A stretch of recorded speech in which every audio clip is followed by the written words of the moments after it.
Hello friends, कैसे हैं आप सभी। आई होप दोस्तों आप सब बेहतर होंगे। फ्रेंड्स, आज के इस वीडियो में एक बार फिर से हम मैथ्स के 5 मोस्ट इंपॉर्टेंट क्वेश्चंस करने वाले हैं।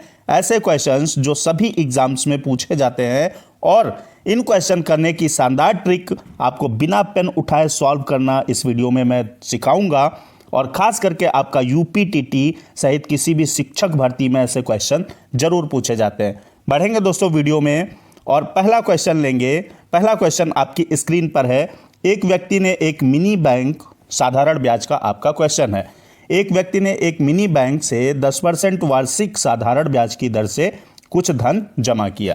2 वर्ष के बाद उसे कुल 1080 रुपये प्राप्त हुए, तो बैंक में जमा की गई धनराशि कितनी है। अब देखिए, 2 वर्ष बाद जो है बैंक उसको 1080 रुपये देती है व्यक्ति को।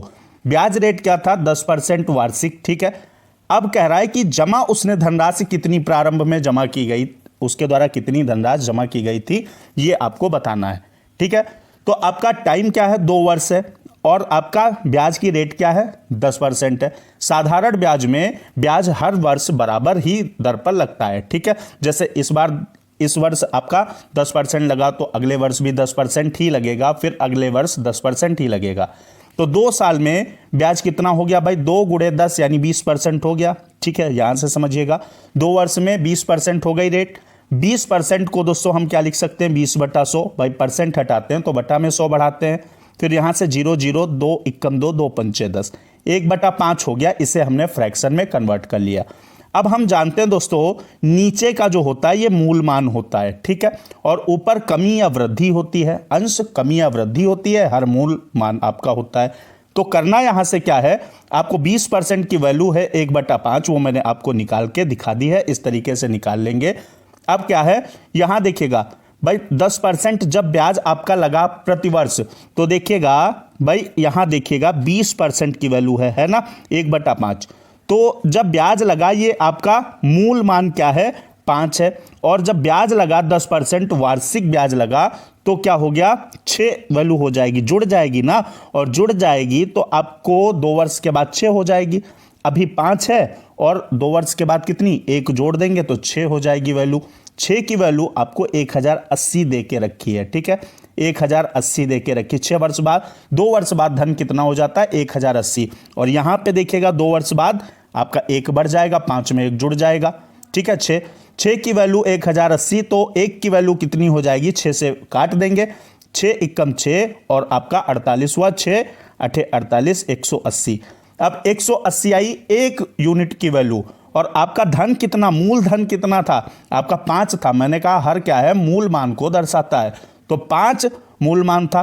तो 5 की वैल्यू निकाल लीजिए। 5 की वैल्यू 5 गुणे 180 यानी आपका गुणा करेंगे तो आपका 900 आ जाएगा, और ये था आपका मूल मान। दोस्तों 900 रुपए उसने जमा किए थे, जो 10% वार्षिक ब्याज की दर थी। 2 वर्ष बाद 900 रुपए 1080 हो गए, ठीक है। समझ में आई बात, तो आपका ए ऑप्शन करेक्ट हो जाएगा। बढ़ेंगे, अगला क्वेश्चन देखेंगे। इसी टाइप का शानदार क्वेश्चन आपके सामने है। क्वेश्चन है, 2 संख्याएं 1:3 के अनुपात में है। यदि उनका योगफल 240 है तो उनका अंतर आपको बताना है, ठीक है। योगफल इनका क्या है, 240 है, अंतर आपको बताना है। 1 और 3, 1 + 3, इनको जोड़िए, इनका योगफल निकालिए ना। योगफल 3, 1 + 3 करेंगे तो आपका 4 हो जाएगा, ठीक। 4 की वैल्यू कितनी दी गई है, 240 दी गई है। 1 की वैल्यू कितनी हो जाएगी, 240 को भाग कर देंगे 4 से, 4 × 24, 1 की वैल्यू 60 हो जाएगी। अब कह रहा है इनका अंतर कितना है, तो 3 और 1 का अंतर कितना हो जाता है, 2 हो जाता है। तो 1 की वैल्यू 60 है तो 2 की कितनी हो जाएगी, अंतर 2 है ना, इनका 2 है तो 2 की वैल्यू 60 हो जाएगी, यानी 2 गुणे 60 हो जाएगी, तो 60 दूनी 120 हो जाएगी। और यही आपका क्या हो जाएगा, आंसर हो जाएगा। फटाफट बी ऑप्शन टिक करेंगे।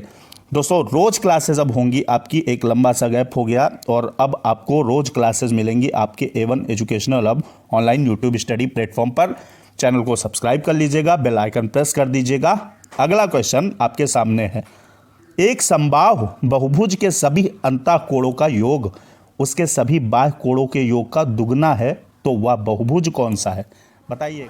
तो देखेंगे दोस्तों क्या है, अंतःकोण क्या होता है। अंतःकोण आपका n-2 इंटू 180 कर लीजिए, और बाह्य कोण कह रहा है अंतःकोणों का जो योग है ये बहुभुज के अंतःकोणों का योग होता है।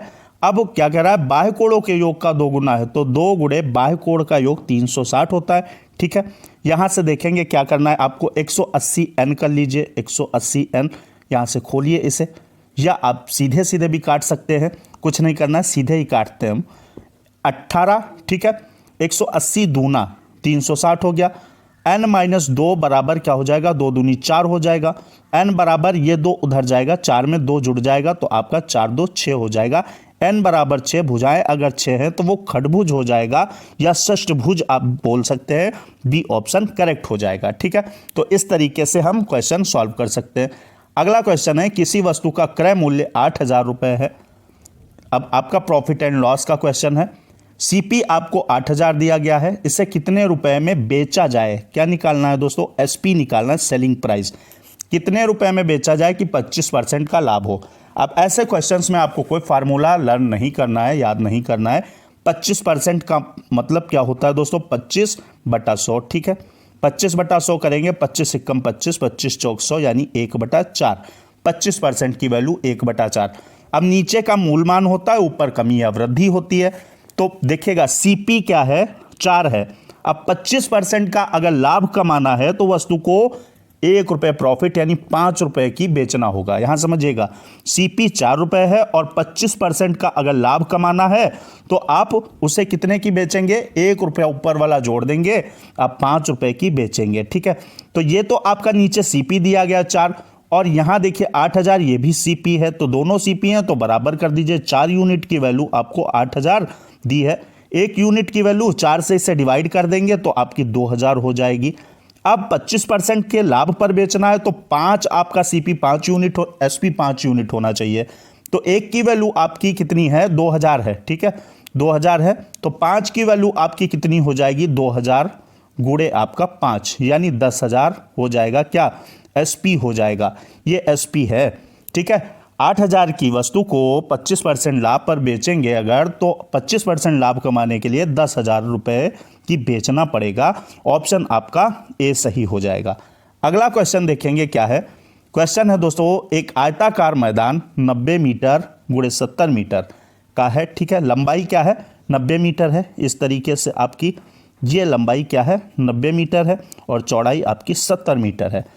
एक आदमी इसकी 5 बार परिक्रमा करता है। परिक्रमा मतलब दोस्तों बाउंड्री वो 5 यहां से, जैसे इस पॉइंट से ए से चला, ठीक है, ए से चला और बी पर पहुंचा, सी और फिर डी, फिर ए पर, यहां यानी ए से चलकर ए पर पहुंच जाए एक बार, एक चक्कर उसका पूरा हो जाएगा। ठीक है, तो 5 बार आता है। अच्छा, एक बार आएगा तो इसके परिमाप के बराबर दूरी तय करेगा, क्योंकि बाउंड्री का जो योग होता है वही हमारा परिमाप होता है। ए से चलकर बाउंड्री ए पर लौट कर आ जाए तो एक चक्कर पूरा हो गया। परिमाप कितना होता है दोस्तों, आयत का परिमाप भाई 2 गुणे लंबाई प्लस चौड़ाई होता है, तो 90 और 70 जोड़ दीजिए, लंबाई चौड़ाई का योग करके उसका डबल करने पर आयत का परिमाप निकल आता है। 90 प्लस 70 कीजिए, यहां आपका हो जाएगा 160, 160 गुणे 2 कीजिए तो आपका हो जाएगा 320। एक बार दोस्तों अगर वो चलेगा, एक चक्कर में 320 मीटर दूरी तय करेगा, ये एक चक्कर में दूरी तय करेगा, तो 5 चक्कर में कितनी दूरी तय करेगा, 5 गुणे 320 तय करेगा। ठीक है, 5 दूनी 10, ये जीरो उतारिए, 5 दूनी 10 के जीरो हासिल 1, 5 या 15, 1600 मीटर वो टोटल 5 बार में चल डालेगा। ठीक है, ऑप्शन आपका सी करेक्ट हो जाएगा। तो इस तरीके से 5 मोस्ट इंपॉर्टेंट क्वेश्चंस किए हैं दोस्तों आपने। अगर ट्रिक आपको पसंद आई हो, तरीका पसंद आया हो, तो आप चैनल को सब्सक्राइब कर लीजिएगा। कल एक बार फिर से मिलते हैं रात 8 बजे। हम जय हिंद, वंदे मातरम।